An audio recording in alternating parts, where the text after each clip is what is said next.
ஆத்ம வணக்கம். சித்தவித்தையின் கர்த்தா ஞானபிதா சுவாமி சிவானந்த பரமஹம்சரின் அருளாசியால் பிரம்மஸ்ரீ பெருவேம்பா ராமசாமி எழுதிய சித்த சமாஜ வெளியீடான சித்த வித்தை, தன்னை அறிந்து இன்பமுற ஒப்பற்ற ஒரே வழி.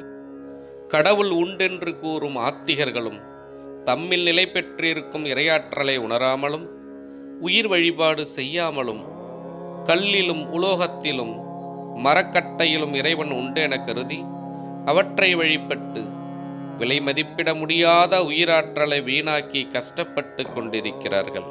இதையே பட்டினத்தாரும் ஒன்றாய் உயிராய் உடல்தோறும் நீ இருந்தும் என்றும் அறியார்கள் ஏழைகள் தாம் பூரணமே என இறங்கி பாடியுள்ளார். மேலும் எஸ்ய நிஸ்வசித வேதா, அதாவது இறைவனுடைய மூச்சே வேதங்கள் என கூறப்பட்டுள்ளது. வேதம் என்பது அறிவு, அதாவது நமது எல்லா அறிவுகளுக்கும் காரணமாக இருப்பது இந்த இறை அம்சமாகிய மூச்சு அல்லது ஜீவசக்தியாகும். மகான்கள் அருளிச் செய்த இந்த மெய்யான ஞான வழியை அறியாமல் குருட்டு நம்பிக்கைகளிலும் மூட பழக்க வழக்கங்களிலும் சிக்கித் தடுமாறி தவிக்கின்றனர் உலகோர்.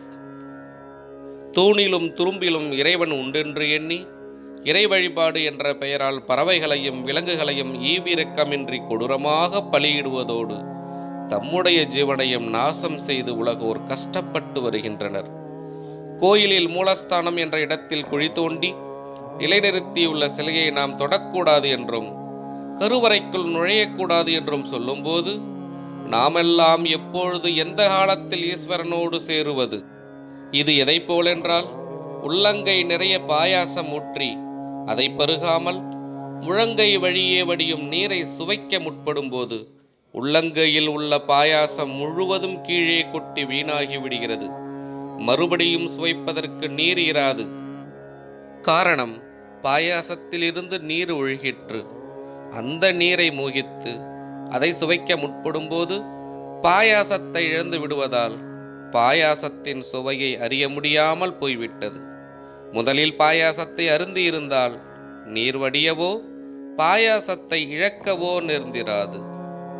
இப்படியே அவரவரில் இருக்கின்ற இறைவனை வழிபடாமல் அந்த இறையாற்றலை, அதாவது ஈஸ்வர சக்தியை வெளியேற்றி அழிய செய்பவர் நிரீஸ்வர மதத்தவரே, அதாவது ஈஸ்வர மதத்தை சேராதவரே.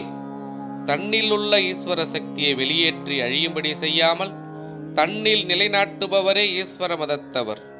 சித்த வித்தை தொடரும். ஆத்ம வணக்கம்.